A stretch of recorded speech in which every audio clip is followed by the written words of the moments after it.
It is with great pleasure that I welcome you today to a special edition of the GIGA's Distinguished Speaker Lecture Series. This special edition focuses on digital transformations and comprises a series of 4 lectures with renowned speakers from September to December. The lecture series forms a part of an innovative initiative at the GIGA called the Digital Transformations Lab, or Digitral. And we're grateful to the Federal Foreign Office for funding this timely project. Today, I'm especially happy that to set the ball rolling on this lecture series, we have with us today Dr. Samir Saran. A very warm welcome to you, Samir. Thank you. Now, many of you will know Samir already, so I will keep the introduction short. Samir is the president of the Observer Research Foundation, India's premier think tank, which brings together not only researchers like myself, but also global decision makers and practitioners to address key policy issues. Samir curates the Raisina Dialogue, India's annual flagship platform on geopolitics and geoeconomics. He spearheads the foundation's efforts to foster new international partnerships and incubate young leaders' networks and youth-led conversations globally, not least via the Raisina Young Fellows Program. His research covers a wide range of issues: global governance, climate change, energy policy, technology, media, and India's foreign policy. I know we're in for a treat today, and not only because of the great characteristically Samir style alliteration in the title of his talk, which is Promise, Paroxysm, Peril. Will digital societies survive? As the founder of Sci-Fi, India's annual conference on cybersecurity and internet governance, Samir is uniquely qualified to address this topic. And what we'll be hearing today will form a part of his new book. So we're very privileged to be getting a preview of his argument today. Now, having had the joy of working with Samir over the years, I have no doubt that he will provoke and he will make all of us reconsider our priors. And this probably means we'll all also have a lot of questions. So just a couple of housekeeping rules. Samir will have the floor for his lecture for about 40 to 50 minutes, after which we'll still have about 40 minutes or so for exchange. You can use the Q&A function to type in your questions, or you can use the raise hand function, and my colleagues will be able to give you the mic. And now, without further ado, let me hand the floor over to our distinguished speaker, Dr. Samir Saran. Over to you, Samir. Thank you, Professor Narlikar. It's always a pleasure to be in the same space as you, even if it's a digital space. You've already introduced the title, where I basically am putting forth some thoughts that I'm engaging with on this new book that I'm writing on a brief history of our digital society. And before I move into the presentation, let me introduce a caveat to my own presentation. I speak from a country today where digital is changing lives, where technology is solving the development challenges of our times, where innovation is providing jobs and is creating more opportunities for women, for those who had been sidelined from the economic mainstream, for far-flung communities, and for small constituencies that had been left out of the previous cycles of industrialization. So for us, digital is a medium and a means, and also in many ways the foundation of a better future. So we are digital positive. Now my presentation is going to go downhill from here. That's not because I believe digital is dark, but I truly believe that unless we start thinking about the perils, the eruptions, the paroxysms, alongside the promises, uh, we may have collateral consequences that may be inimical to all of us and inimical to certainly the gains and the benefits of technology and digitalization of societies, of workspaces, of communication, ease of communication, and of connectivity that we have benefited from in the last few decades. So I want to put this out there because I'm now going to start questioning if the directions that we are heading towards are where we want to be. It is not questioning the fundamental advantages and opportunities that flow from digitalization and technology. And I want to make that distinction very clear that I am pro tech. I am a believer in digital. I want more innovation and I want more people to embrace it and do better in their lives. I just want the ecosystems that are now being created, sometimes through order, sometimes through chance, mostly through a degree of gaming, become more careful and become more considerate uh, as they design the future. So the first basic point I want to place before you is that we have heard a lot about the rules-based order, and certainly if you are living in Europe today, it is a commonly used term, the rules-based order. And I want to place a proposition that a rules-based order, at its core, fundamentally, is linked to the primacy of the nation state in organizing its politics and its relationship with other nation states. In some ways, uh, the whole idea of sovereignty, which is embedded to territory, which is linked to a sense of belonging, has defined the rules based order as we know it. Rules based order is not some great ethical innovation or a moral proposition. It has it has emerged through evolution and through history, where every nation has a character and its people a personality that stem from their own histories and their own lived experiences. It is clear that proximity has helped form societies, and locations are a determinant in shaping how nations behave. Historically, wars, colonization, freedom struggles have all been rooted in this primal relationship between human and land. As British novelist Lawrence Durrell says, we are children of our landscape. It dictates behavior and even thought. And a passage in John Steinbeck's novel To a God Unknown reads, he felt that the trees were his children and the land his child. It is mine, he said again, and I must take care of it. The intimate relationship between human and land is the prime driver of the modern nation state. And I'm not going into the pluses and minuses and the positives and the negatives of that relationship. It's history, but it has led to the organization of what we today recognize to be the sovereign, and the role of the sovereign, as we recognize, is important in the rules-based order. In fact, uh, you could argue that Magna Carta and the Westphalian sovereignty of 1648 were also centered around this. But the United Nations post 1945 is absolutely based on the nation state and the notion of common origin. Indeed, the word nation itself derives from the Latin natio, children of the same birth, or human groups of common origin. Once again, foregrounding that locality matters, proximity matters, and territory indeed is something that continues to shape our engagement as humans.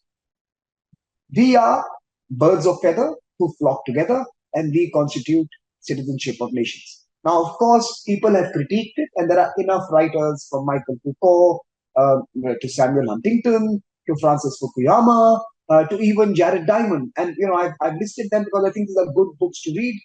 Michael Foucault is possibly slightly different from the first three, simply because like every other Frenchman, he believes in French exceptionalism, and he somehow believes that the French identity is distinct from French people. Others have have engaged more with the conception of tribes and clans and cults and evolution of practices, behaviors, rituals, and norms. But yet, all four of them would argue that the nation state indeed has a personality, that personality contributes to the rules based order. And here I would just like to make my first point as I move to the next slide. My first point is that the same folks who speak about the weakening of the nation state, or rather the dispersion of the nation state into a different entity, are also the same folks who argue for a rules based order. You can't have both. If you want to preserve the rules based order of the 20th century in the 21st century, the primacy of the nation state is a precondition.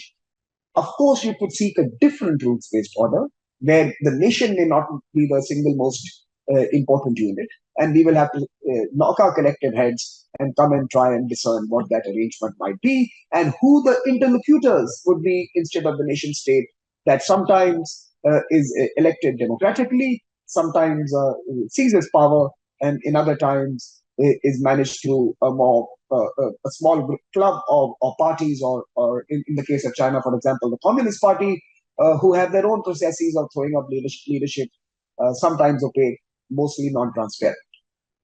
So, a weak nation state, a weaker fabric of nation state in the international order does not lend itself to strengthening the rules-based order that we all hear being invoked so often in recent times. That's the first point I want to make. Now, let's go to this slide. And it flows from my previous introduction. Because humans have intimate relationship with where they live, what they eat, what they wear, how they choose, we have had a few run-ins in the past with certain non-state actors who have exerted influence and power over our lives. Now, if you look at the first image, the image of that multi-limbed monster, this is an anti-monopoly cartoon from 1899 in the magazine The Verdict. It took all of 13 years. I mean, if some of you don't recognize this this monster was meant to be Standard Oil. This was a depiction of Standard Oil and its control over subways and heating and all sorts of daily necessities. And the people in the US generally felt that they had too much control, influence, and say on their daily existence. 13 years after this cartoon, we all know Standard Oil ceased to exist. It was dismembered and broken up into parts. That was the fear of humans in a particular place against a non-state actor that had begun to behave like a state. And you saw the public response lead to public policy, lead to regulation, lead to new legislation that eventually changed the course of practices for quite some decades into the future. More recently, we have this image from The Economist. I think this is 2018. And this shows the big tech companies stomping over urban settlements and human habitats. It's 2018, it's not been 13 years, it's only been 5 years.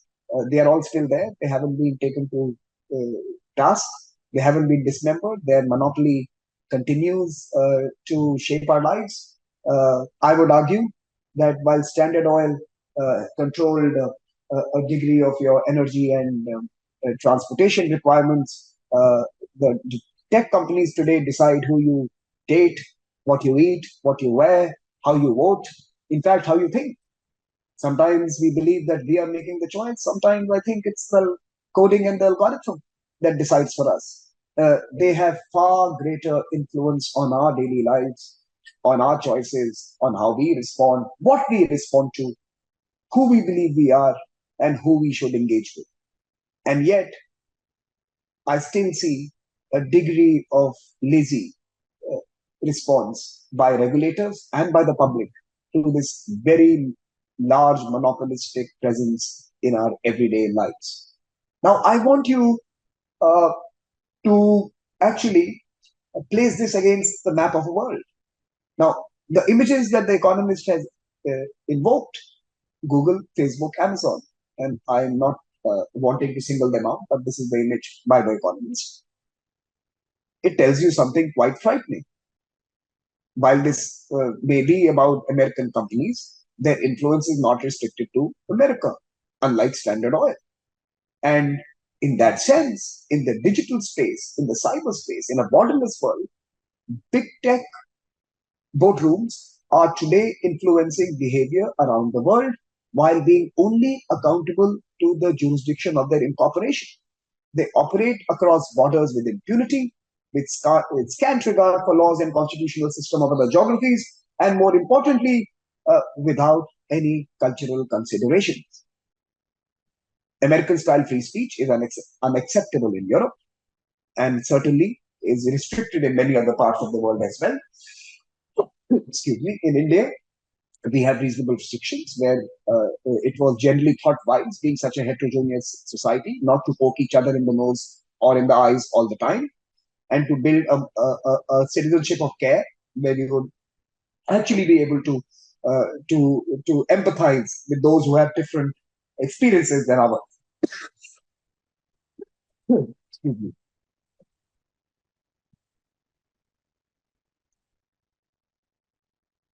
But more importantly, many of them are not just playing with our minds.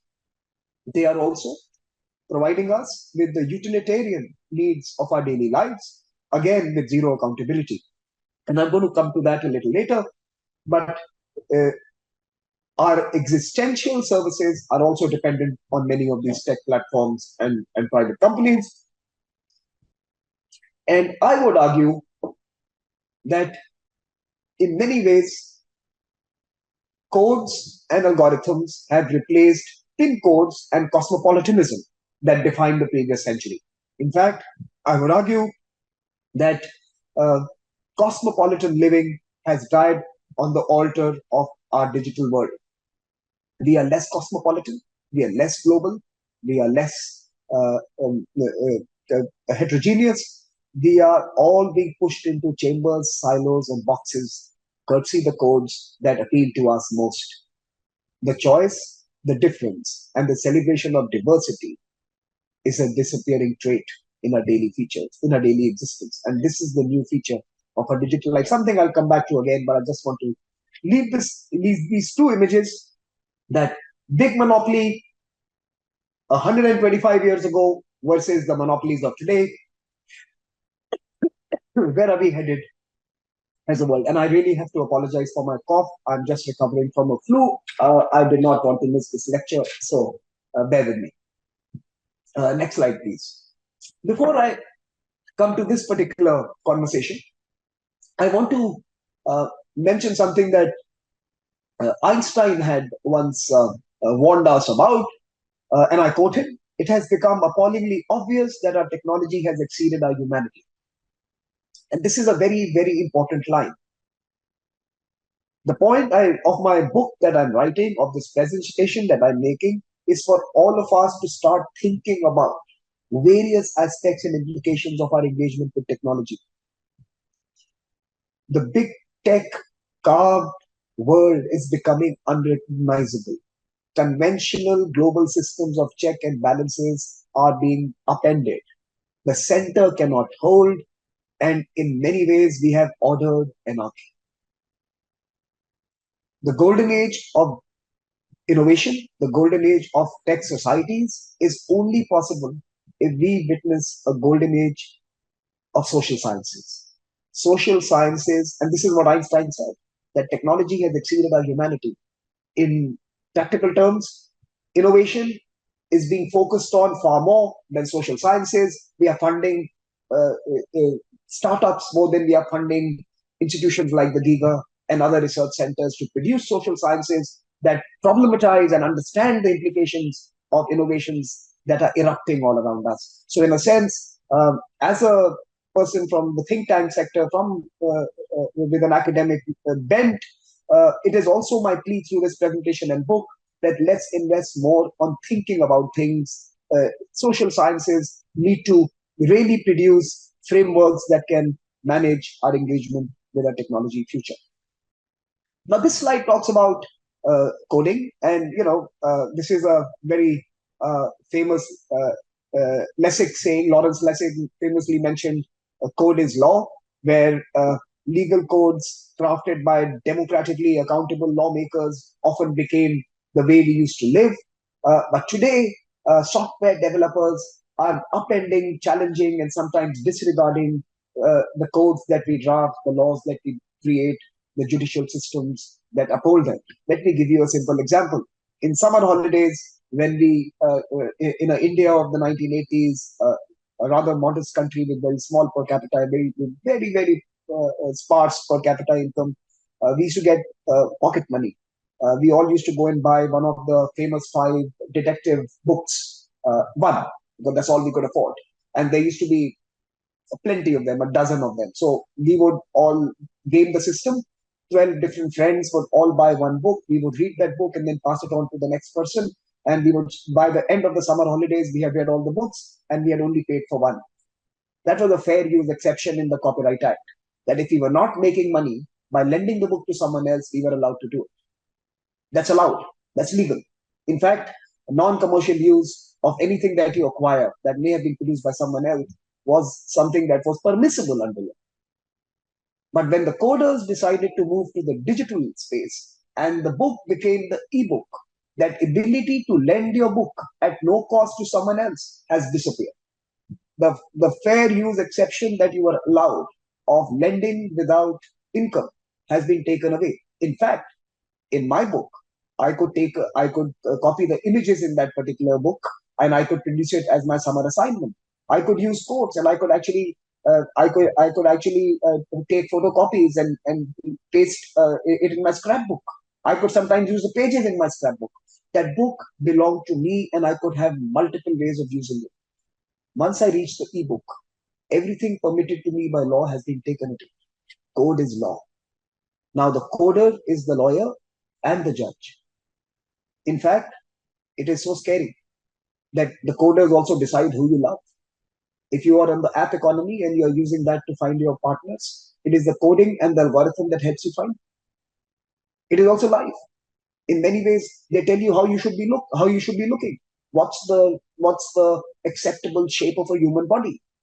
The clothes that you wear, the political parties that you support, the causes that you root for. The GoFundMe that attracts you is also based on the appeal of the algorithm.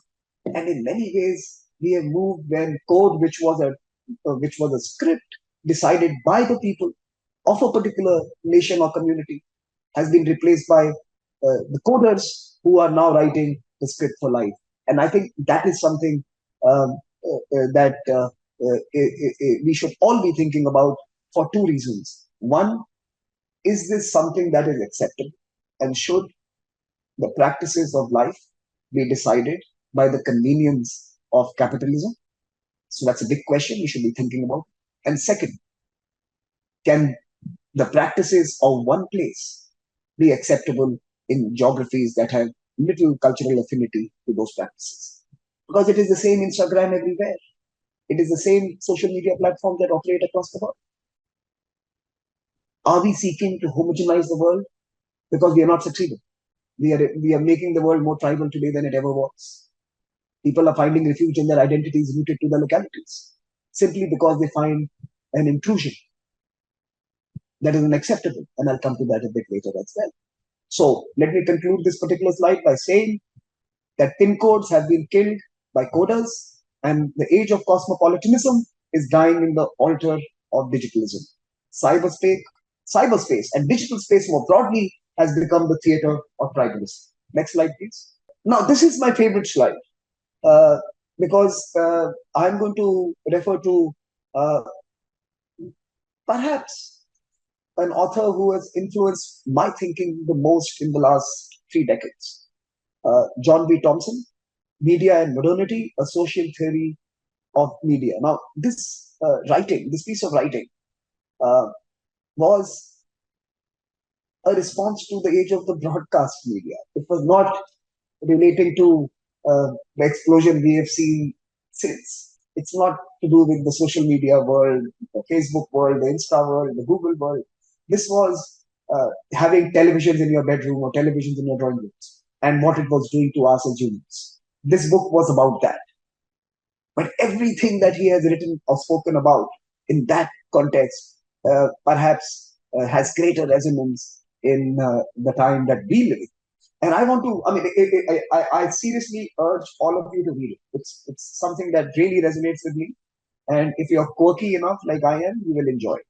But even if you're not, let me try and give you three ideas that the book has. It has many ideas, but I'm taking three of them for this particular lecture. The first was a concept he introduced, which is mediated historicities, where our histories are actually shaped by the media and the mediums around us, or what's around us, or where we immerse ourselves, rather than an actual history based on the lived experiences of us and our forefathers. And that's a very interesting concept. And you see that today you have far greater affinity to histories of people you are connected online with than with your neighbor who lives next door. There are many in my part of the world who could absolutely relate to the Black Lives Matter protests post the George Floyd murder in 2020 because they felt it was personal, it was present, and it was happening in their digital neighborhood. Many of the same people may not have the same evocative support for equally repugnant developments in their localities. The mediated influence of what we embrace shapes who we think we are, where we come from, who we belong to. Our histories are no longer based on the locality. And I keep using the word locality because remember, the nation state was born from there. And if our histories as citizens are different to our neighbors, then the premise of a nation state itself is being challenged today. And media and histories, therefore, when they are disrupted, when the evolution of history of a location, of a locality, of a nation is interrupted, is disrupted, it creates discord. And I'll probably touch on this again a little later. But the idea of mediated historicities is a very powerful idea, and all of us, in many ways, have embraced histories that don't belong to us, or have prioritized occurrences in history that should have been in a different order. The second concept he introduced was mediated worldliness. So this is taking the concept forward based on our affinities in our groups, also or our mediated groups, or the influences of media and news and information and the flow of text and other data points across borders, across geographies, shapes the way we place ourselves in the world today. In fact, there was a joke at one point that a friend of mine in Tel Aviv told me that, you look, Tel Aviv is in Israel, but we live somewhere between Berlin and Paris. But that is true of every city. Many citizens may be living in the southern hemisphere or in the global south or in different parts of the world, and yet find their response systems more attuned and more inclined with global questions that are being agitated in London, Paris, New York. Greta Thunberg, for example, was fighting a European battle on changing European behavior, on questioning European leaders. Many takers around the world from places which had never seen electricity. German protests against nuclear power a decade ago had resonance in villages in India that had never seen electricity at that point of time. Now they have, but in 2012-13, when the protests took place, they had no access to electricity, and yet they were joining protests on an abstract subject influenced by non-state actors, media, and information. The point I'm trying to say is that locality, your sea borders, your frontiers, your land borders were earlier the determinants of your place in the world, of your relationship with various actors, of what would matter to you as a nation state, what would not matter to you as people. Today that has turned. It is no longer relevant. You have um, the Women's March. That was a global event. Started in the US, spread across, and in fact brought together more people into into this new aggregation against a wrong then would have it would never have been possible in the past. In fact, my favorite question to folks is, since we are today a day after 9/11, that if many of us had not seen on our television sets the planes crashing into the two towers, how many of us would have uh, responded the way we did to the war on terror? Because we saw it repeatedly playing out on our television sets, it became up close and personal, a clear and present danger, and all of us joined George Bush's war on terror, some of which led to irrational actions and destruction of people and civilizations. So the second is mediated worldliness. Is media, is social media, is digital age making us lose our bearings? I talked about the death of pin codes. Are we also forgetting the longitudes and latitudes? And that's something we need to think about. But the biggest idea that he introduced and that's remained with me is the conception of the despatialization of time. Time was a moderator. When information reached you after days of a particular event, it had already moderated the severity of the event or the importance of the event. When space and time no longer have that distinction and everything is here and now, everything needs a response now. The moderating effect of time, of distance, both of them keenly interlinked, has disappeared as the moderator of daily lives. Everyone is agitated, everyone is angry, everyone is frantic, everyone wants a response now. You send a WhatsApp message, if someone doesn't respond to you in a few seconds, you think they have dumped you. Or have you said something that has upset them? The conception of time has changed in the way we engage with the world, and it is having consequences. Now, again, I want to repeat, none of this is dark, none of this is bad. Have we thought enough about it? Are we doing enough research about it? And how do we manage this and how do we shape our relationship? And that's something that I'm doing. But most importantly and fundamentally, we had borders. We had borders that had exit control. Europe in the 20th century, certainly the pre-big wars, you had to take permits to leave your country. You still have borders to enter the country. We were a people, a rules-based order that also had a conception of borders. Digital has destroyed borders. We are in each other's drawing rooms, bedrooms, minds, and other spaces all the time. From rigid borders to borderless exchanges, from place-based societies to hashtags. What is that transformation? What is that doing to the way we organize ourselves as a society? And I'm thinking about it and I'm writing about it. And of course, I'm also doing something cheeky here. I am bringing all of you into my thinking so that I can hear back from you and perhaps have a more enlightened discussion on this. But all of this leads to a big question that should worry all of us living in rather liberal democracies or liberal societies or more or less plural communities. How is technology upending conventional democratic processes? Surveillance capitalism, for example. What is it doing to rights, obligations, constitutional practices, cultural safeguards? What about fake news, synthetic news, deepfakes? When you have a proliferation of falsehood, everything is false.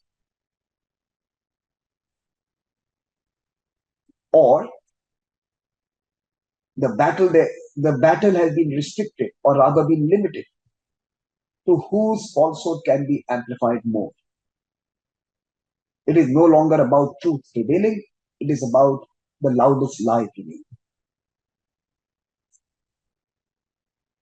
Now, Samuel Huntington, I think one of his most important works is Political Order in Changing Societies, where he argues that he doesn't say it, and I'm actually extending his argument, where rapid change in the way we have organized our societies can lead to the destruction of social order.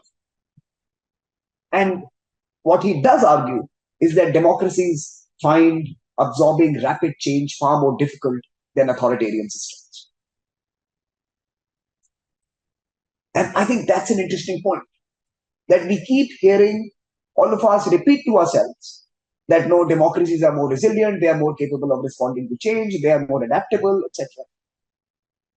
That may be true, and I perhaps lean that way, but I also want to put a counter. And the counter view is that democratic societies find rapid change, intrusions in accepted norms, and proliferation of new ideas and new instruments disturbing. And again, how do we then prepare liberal and democratic societies for those consequences? And I think that's a good big question to chase for the future. That how do we make democracy more resilient against what we know is already happening? We have states that extend their reach. We have companies that want to own everything that we do and in fact own us. We have non-state actors who want to weaponize it. We have countries who see this as a way of managing their adversaries and making it a part of the fourth or fifth generation warfare.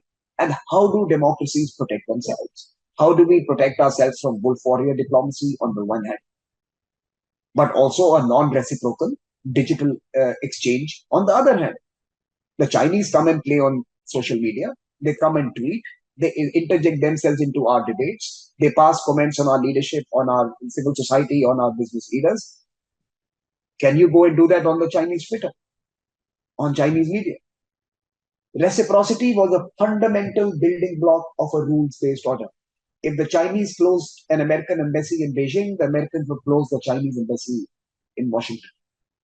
Today, the Chinese have blocked American media and American handles and American participants on Chinese social media, but the Chinese social media handles are active on American platforms. So non-reciprocity is also harming democracy. You have external actors without fear, without remorse, without regrets, participating, gaming, and perverting the public sphere of liberal societies. We see that in India. We have seen it in Europe. We certainly witnessed it in America in 2016, 2020, perhaps even in 2024.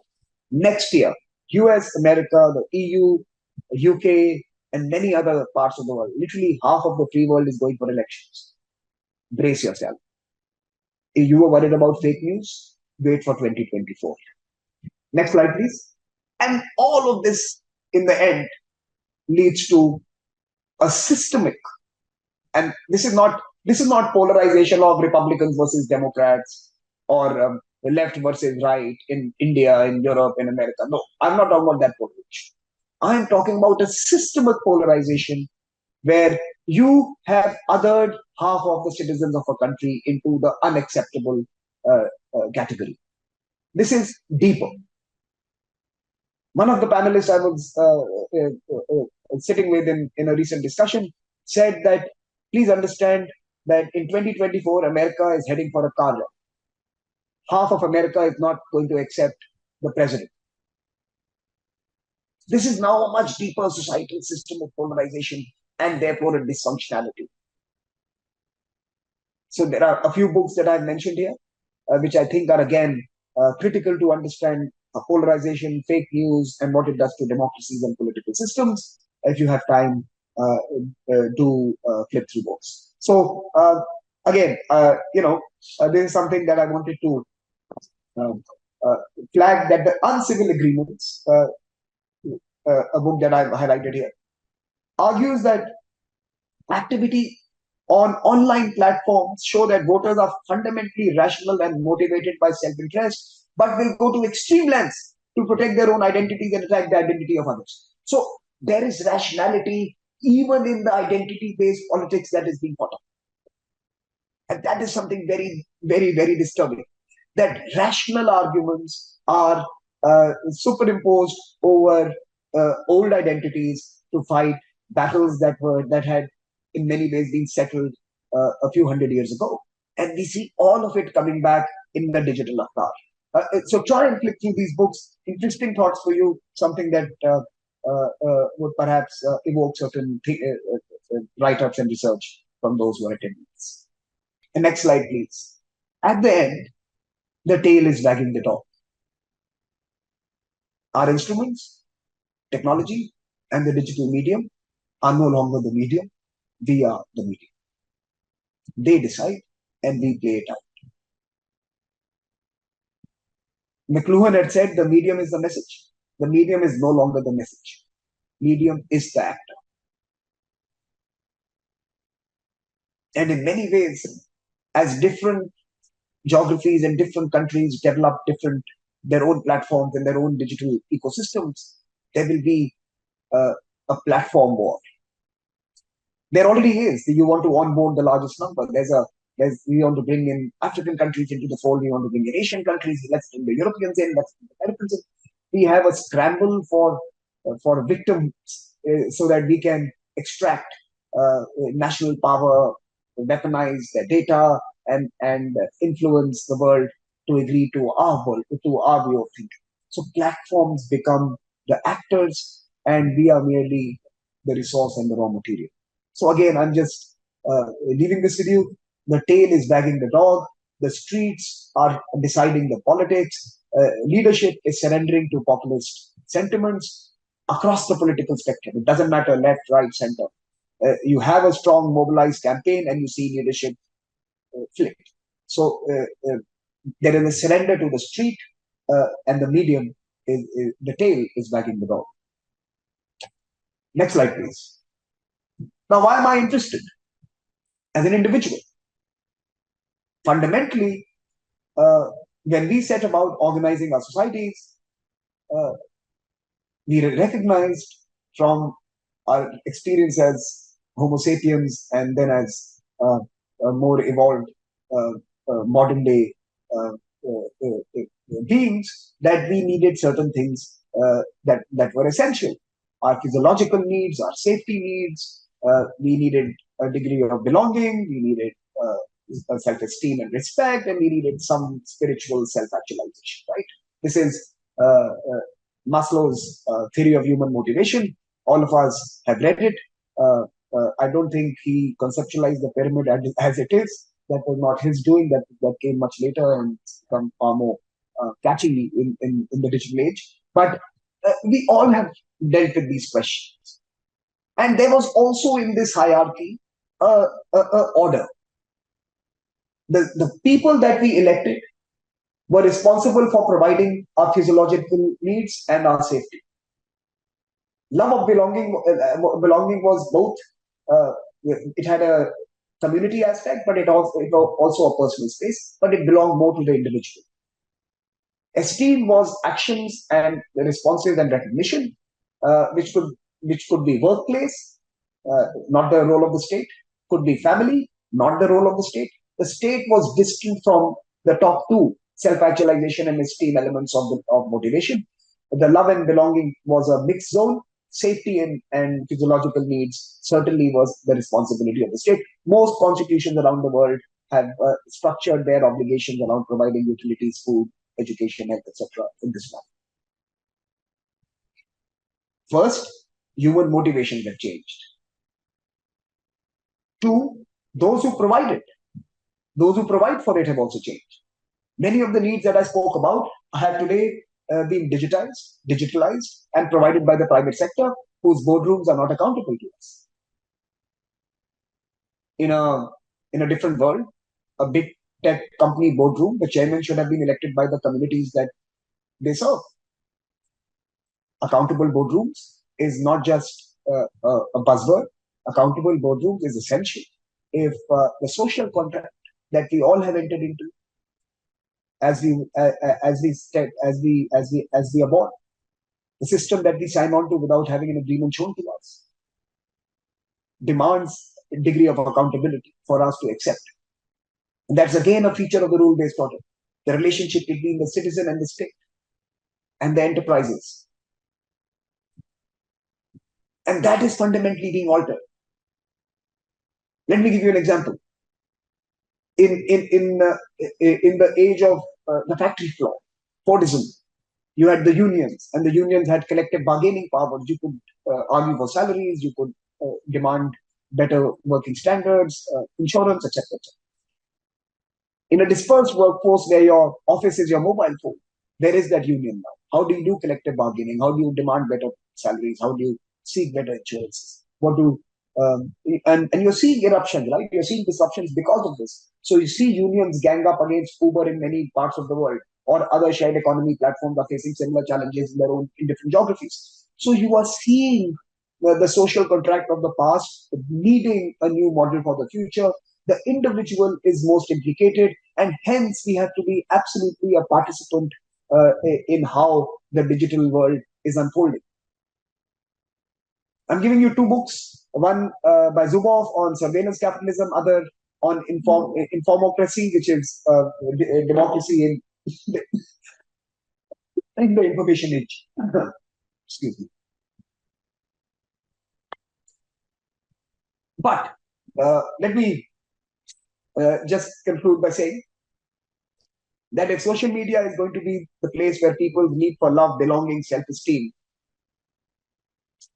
jobs, safety, and self-actualization are going to be catered to, then we need to have a new relationship with social media platforms. Next slide, please. Now, why we must intervene? Based on what we've just spoken, we have a number of challenges. We have the walled gardens or the self-preferencing and the dual roles we assign ourselves. We have misinformation and fake news. We have anti-competitive practices. We have intermediaries who have become gatekeepers of our view of the world. We have discriminatory practices. The citizenship of care has been replaced with citizenship that is care-free. The freedom of expression and amplification that is offered by media today allows us to be bullies and find another 1 million bullies online and make a community of bullies that justify that being a bully is a bully. Every deviant behavior has a few million adherents, and online platforms allow the aggregation of deviants. So we will have to find a new mode of moderating behavior, of digital citizenship, of digital civics, on how we behave online. We don't even talk about the big digital questions with our teenagers. We start engaging with them when they reach colleges and think tanks. They have started engaging with the digital media when they are 11, 12, or 13, as soon as they get a smartphone. Instagram has already told them about their place in the world, about the body shapes, about food they eat, about the dress they wear, about what is acceptable, the grammar and vocabulary. We have lost them by the time we start talking to them. We must intervene. We must intervene earlier. We must have conversations with those we give smartphones to.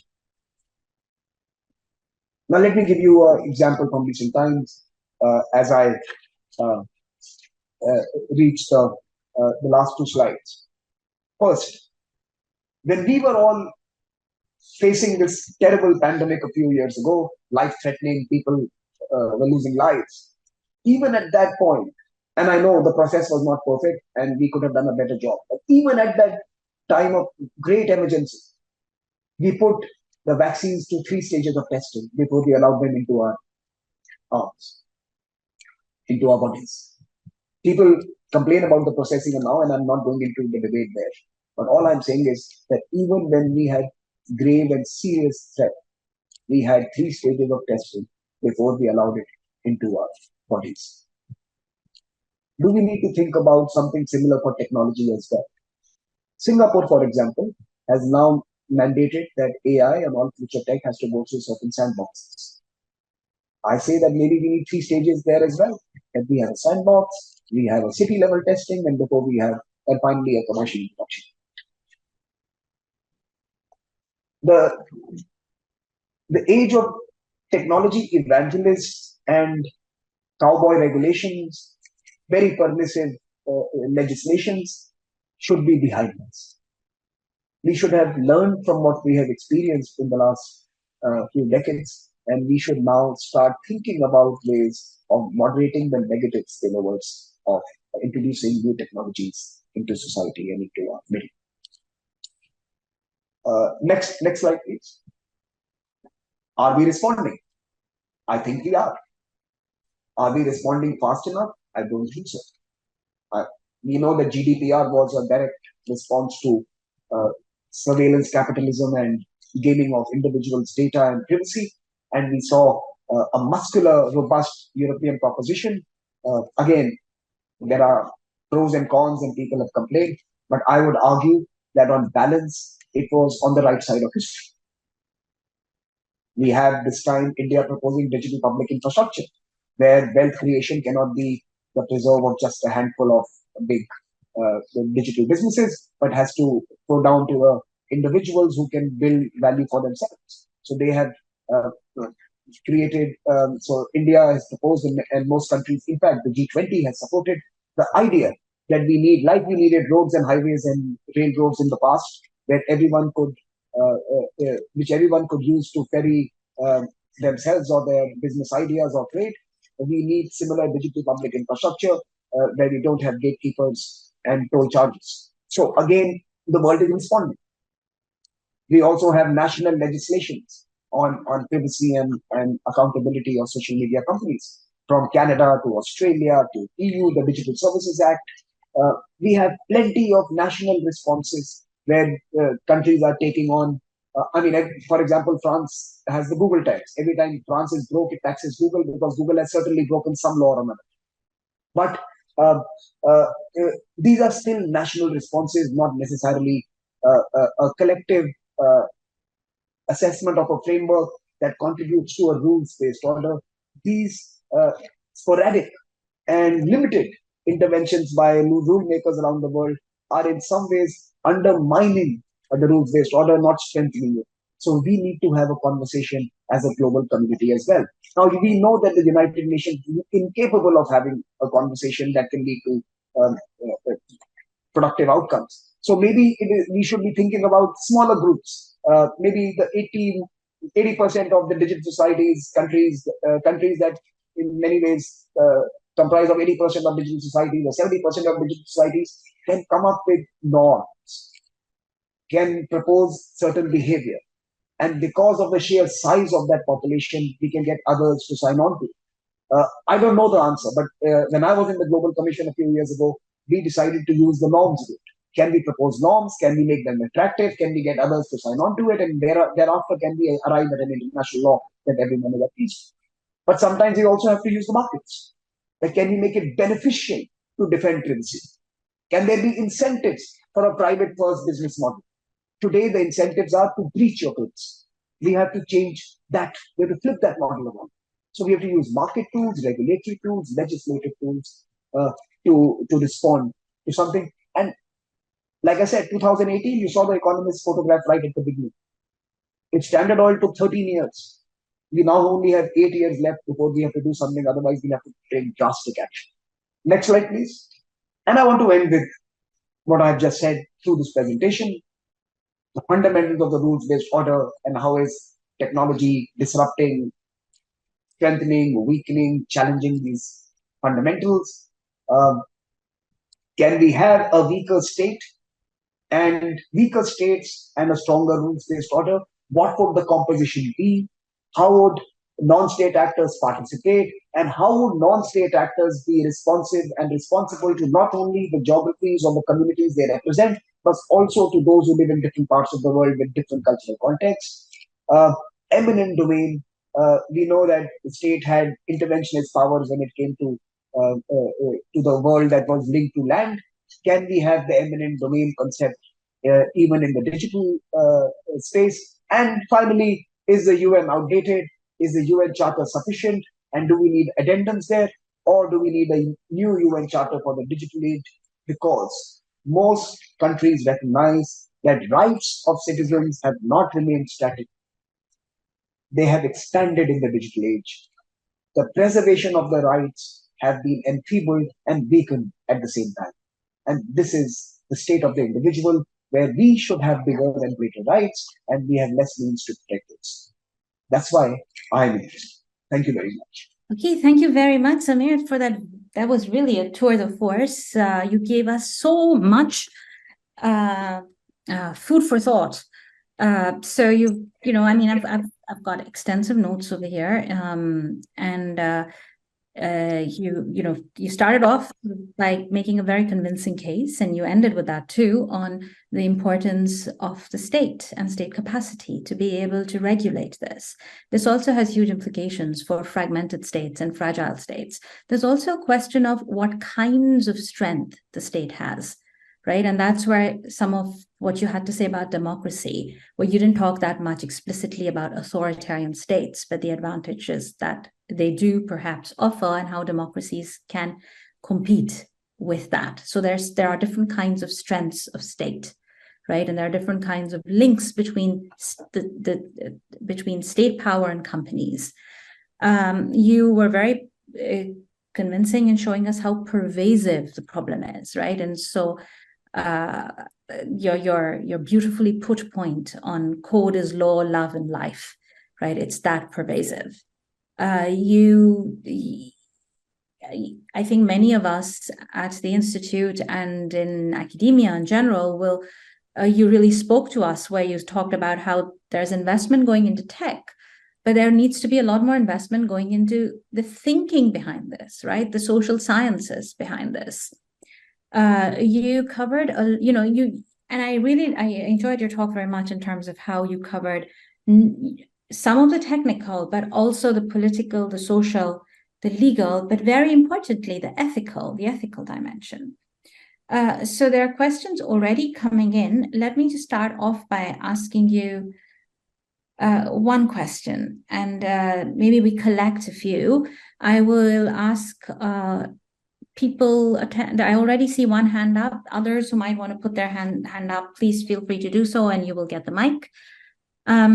But my question to you is this: you talked about, the importance of norms and shared norms, and how we can work with that, and then go on to build rules. And great point about how we can use markets to incentivize. But isn't the problem, one of the big problems today, is that we don't have shared norms, right? And so we work with shared norms and we get lowest common denominator solutions.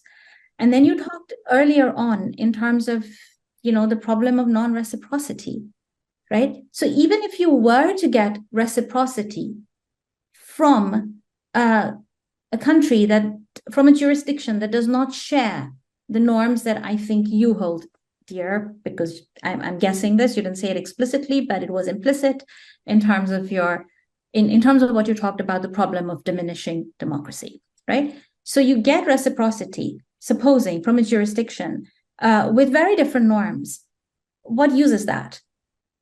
So that's you could just answer that right away if you like, or we can. I think that's the $1 million question, Amrita, and I think that's a project that you and I must work together on. But let me just share a couple of thoughts. We were, a bunch of us from different parts of the world, including India, China, and some countries from the global south, came together under a global commission on the stability of cyberspace many years ago, met for 3 years, multiple times, actually discussing precisely this question. The international arrangement necessary to protect individuals, to protect national infrastructure, critical infrastructure, to defend elections and democracy. And of course, at the same time, allow economic progress and growth.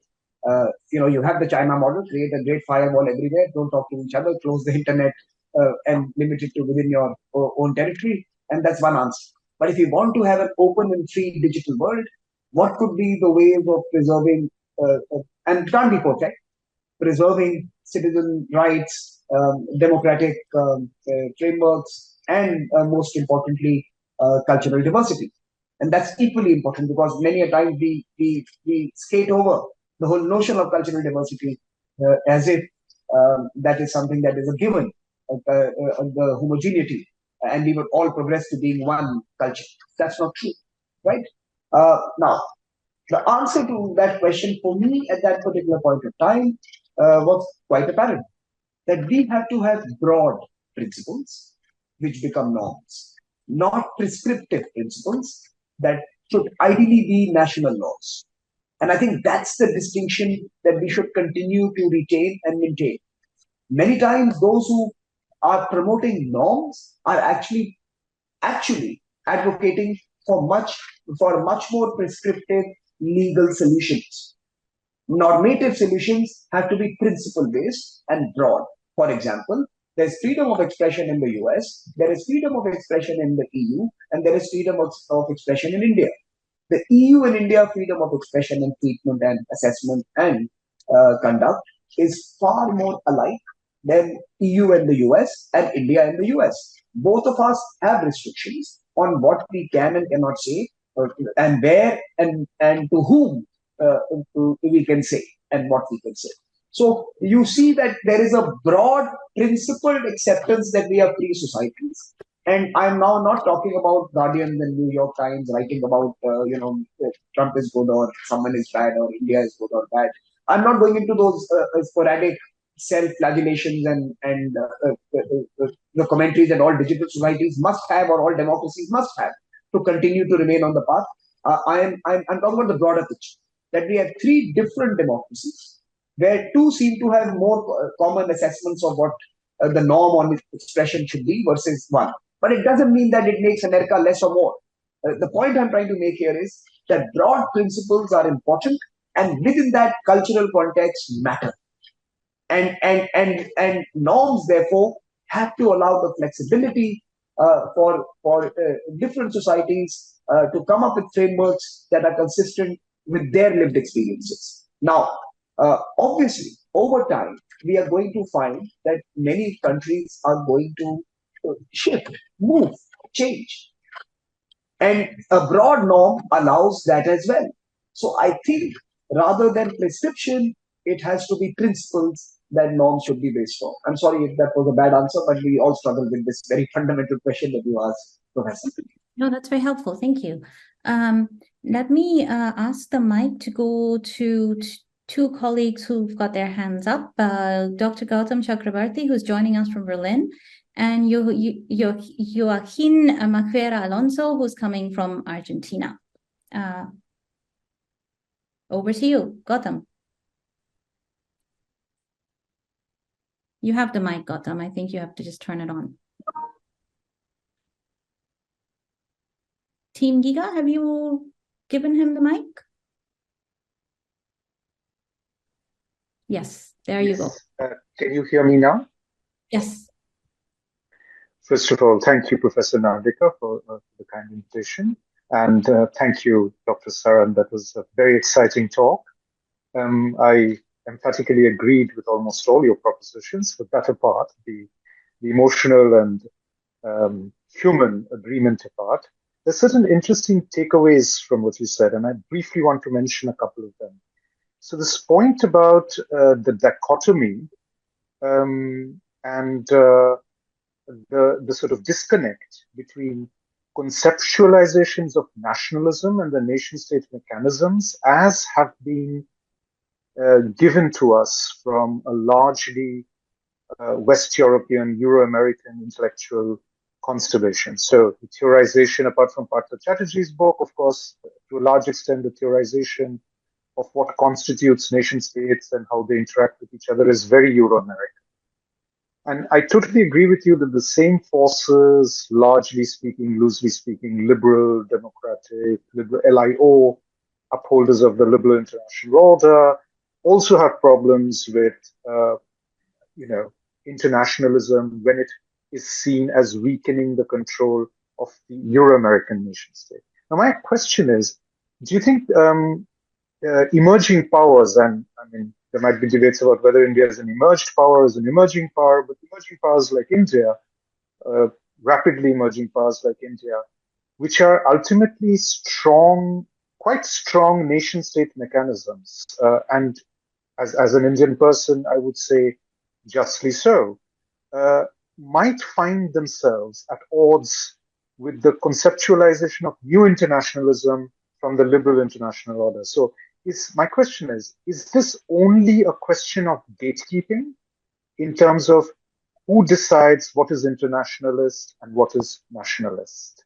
So in whom is wasted? There's this shloka from the Upanishad, the Vedic tradition, Kasmai Devaya Havisha Vidhema, to which God shall we offer our oblations?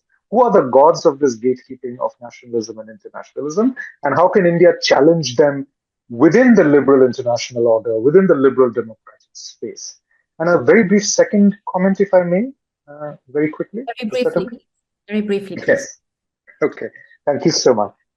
This illustration you showed from that is, I think, Standard Oil, Rockefeller's conglomerate. One of the things that one needs to understand, as you also pointed out, is that John D. Rockefeller was far, far, far more powerful in terms of course, given the currency, the currency wealth at that time, than any of the tech billionaires today in terms of sheer financial purchasing power. Do you think the tech companies of today, the notions of their actual power may sometimes be inflated? I mean, I totally agree with your statements that they wield a lot of power, but can they be inflated? Thank you so much. Okay, thank you very much, Gautam. And Samir, if you don't mind, let me bring in Joaquin now, so you have two sets of questions. Would that be all right? Sure. Please. Hi. Can you hear me? Very well. Thank you very much, Amrita Narlikar and Dr. Samir Saran, for your lecture. I wanted to ask if my question is related to Amrita's one, because you were talking about how we need a rules-based order in order to keep these companies at rule. But my question is whether we also need in some way to champion to promote digital champions, national champions, to confront or to compete with these companies. Maybe it is not enough to have rules, whether those are national rules or international rules, but we need some kind of these champions, because I see most of them, as you told us, and you may agree, that these are Chinese companies and American companies. I don't see European digital champions or Indian, although I'd like to see where should that be a goal, and if we need that to confront that heterogeneity that is continuing, and to distribute better the benefits that these companies can give. Maybe it is not necessary, but I would like to hear your opinion on that. Thank you, Samir and Amrita. Thank you very much for those excellent questions. Samir, would you like to take on this too? So let me first respond to Gautam. Yeah, I'll go as per the order of questions. Gautam, thank you for your question and thank you for joining us. I kind of agree with your question and perhaps also agree with the response you were eliciting from me, in many ways silently mentioned as well. Here is my take. I think there was a discursive space on the definition of what constitutes liberalism that was occupied by thinkers and writers and scholars that you could argue originated from what you describe as Euro-American.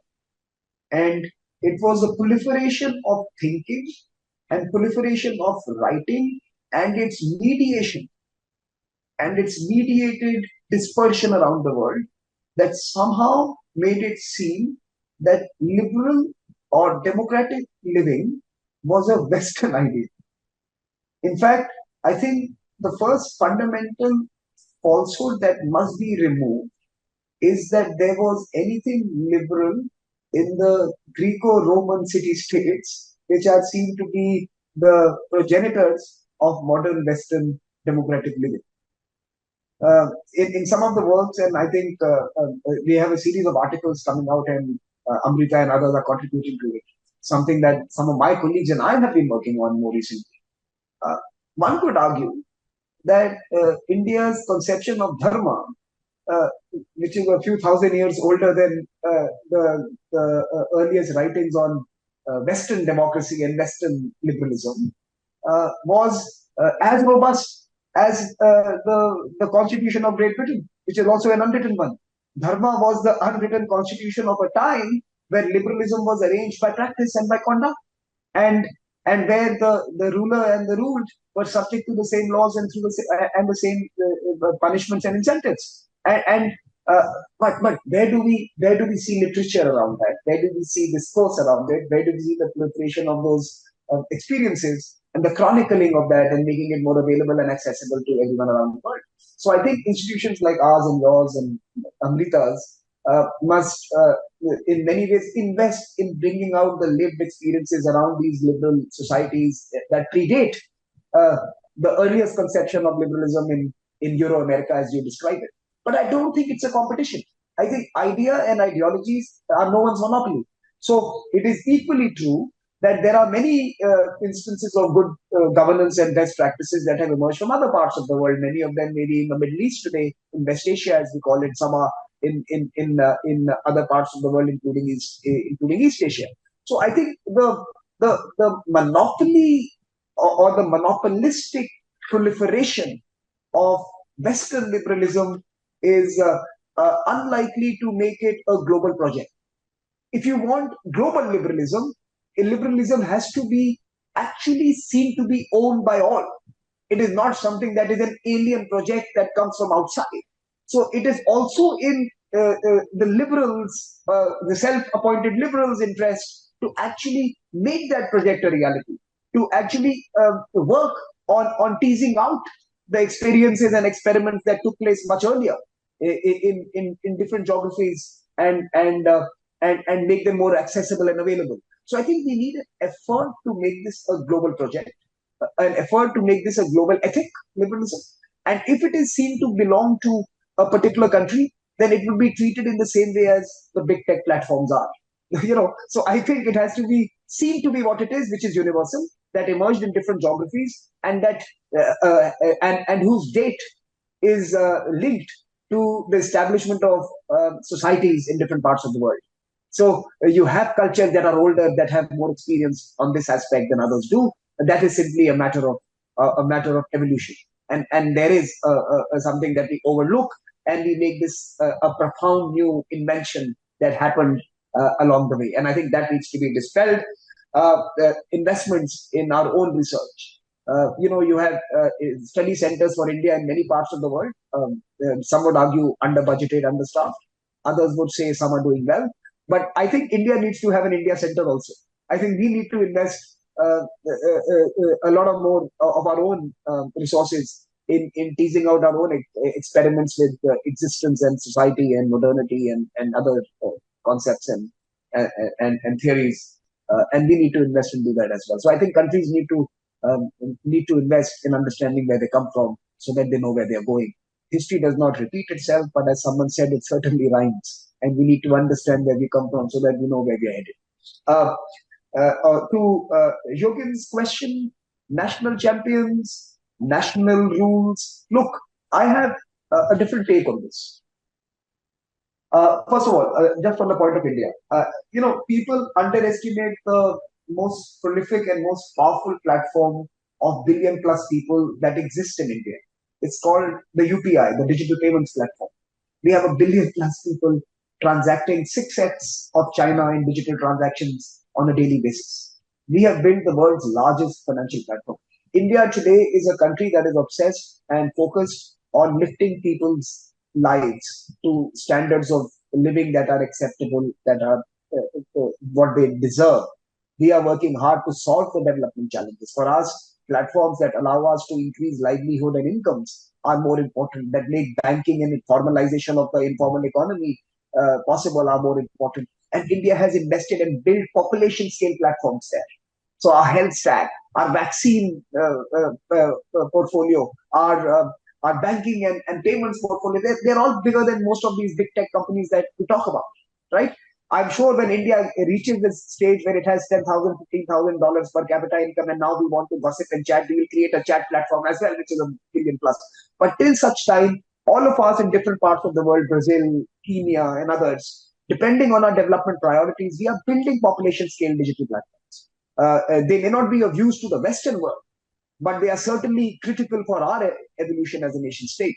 So that's the first part of it. So I think countries are investing in platforms that matter. That's one part. Second, on the societal platforms that influence our politics and our choices and our decisions and our behaviors, I think there has to be a more nuanced approach. While you may have social media platforms emerging from California laws, they will either have to respond to local jurisdiction, local cultures, and local choices, or you will see countries putting up firewalls to prevent them from accessing. So the idea that somehow California laws are global laws is unacceptable. When you big countries like India, fortunately because of their size, have been able to make these big platforms respond to that. Small countries, like for example Belgium, for example, I'm told even France have a problem dealing with some of these companies simply because they don't have the numbers. So we need international law that protects small or big nation states from platforms that will not contextualize their operations to the local realities. So for me, we don't need to create 200 odd Facebooks to cater to every region of the world. We need Facebook to cater to 200 regions if they want to be a global company.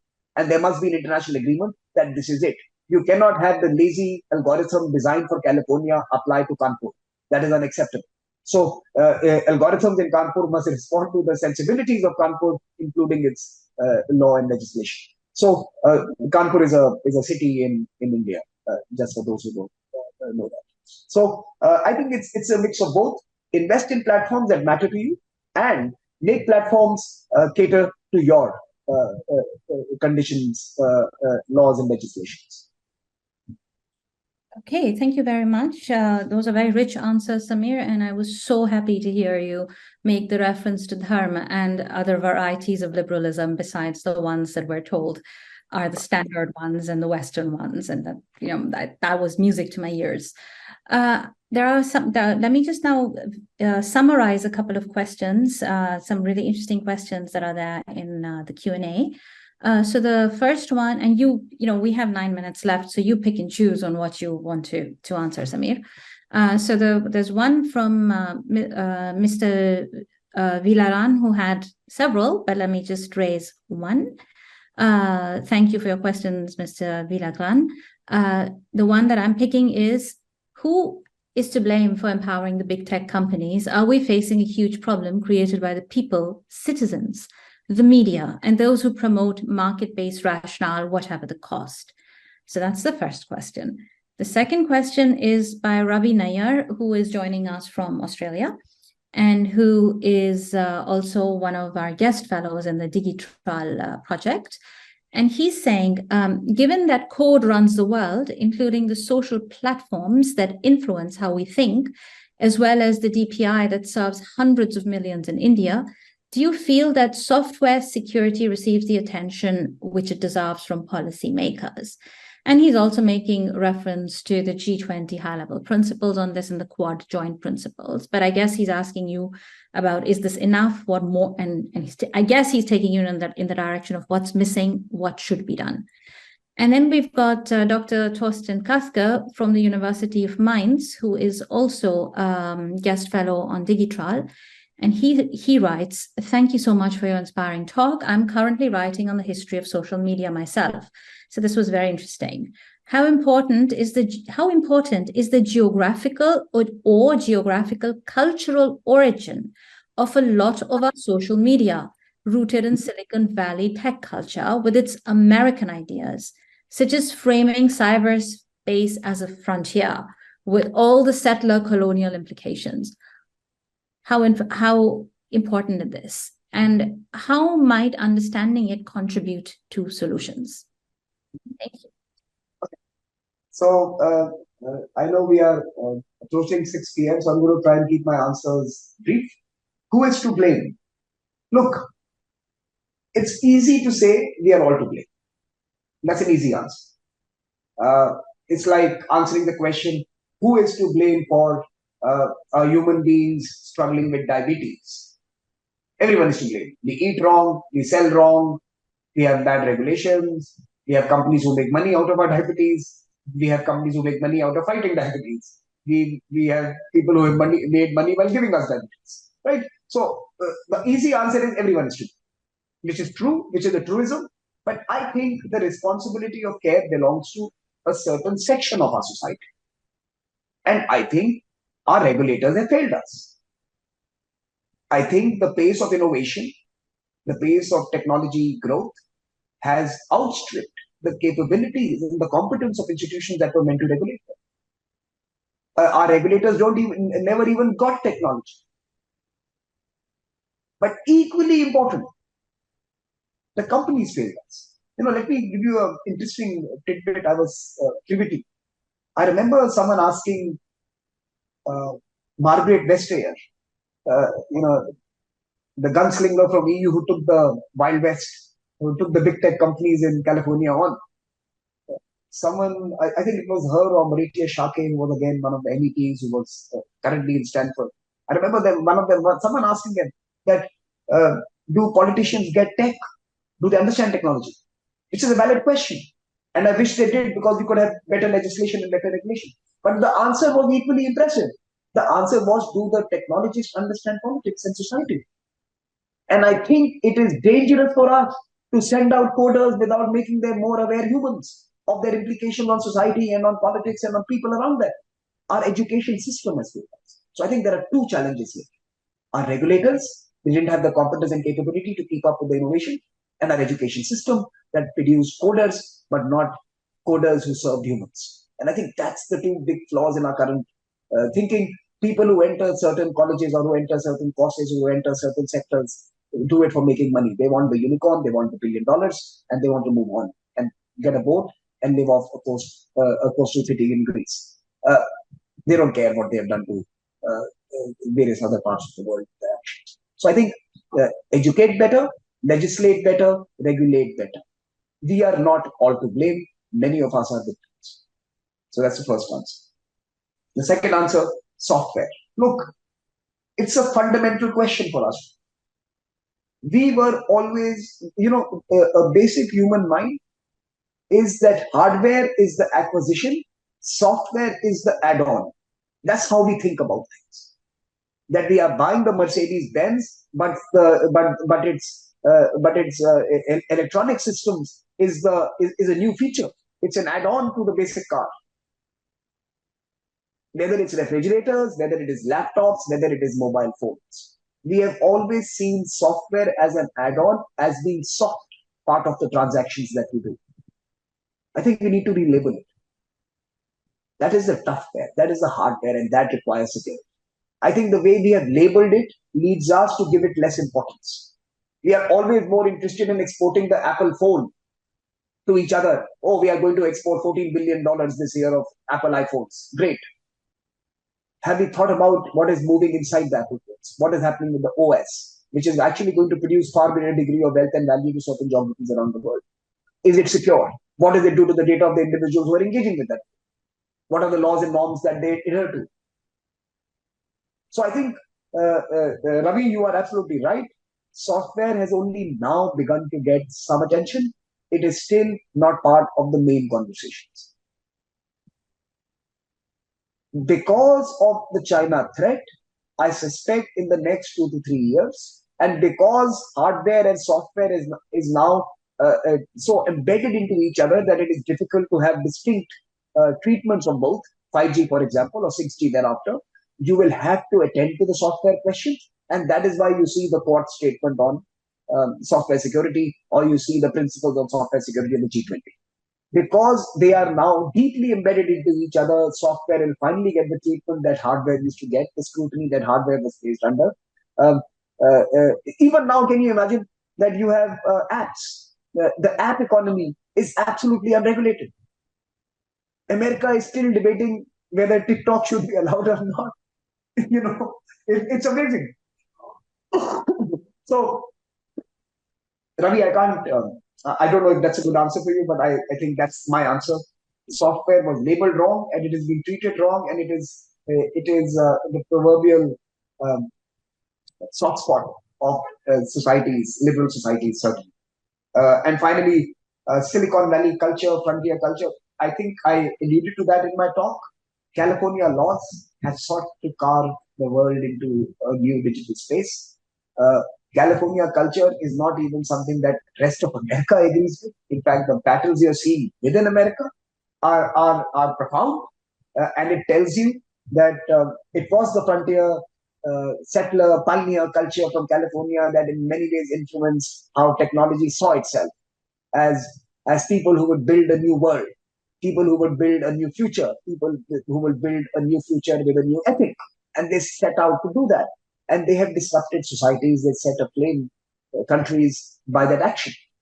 I spoke at the White House Democracy Summit a couple of years ago, and I actually made this that California laws cannot and must not be the template for internationalism in the digital age.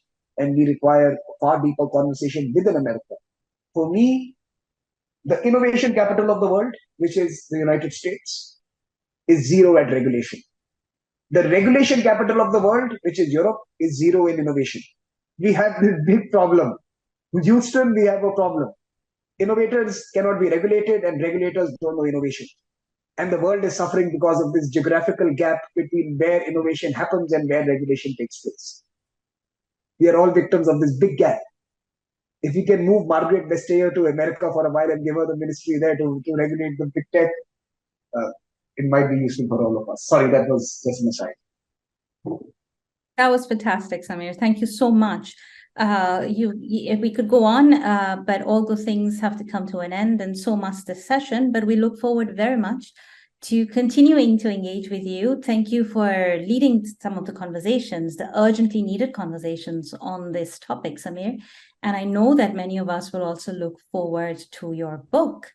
And to our participants, thank you so much for joining us. Come again. And the next session will be, the next distinguished speaker lecture will be on digital diplomatic crisis communication. And it's going to be on Wednesday, 11th October, again, from 1 to 2:30 p.m. And the speaker will be Dr. Jennifer Cassidy, who will be joining us from Oxford. So I hope to see many of you there. And thank you again, Samir. This was fantastic.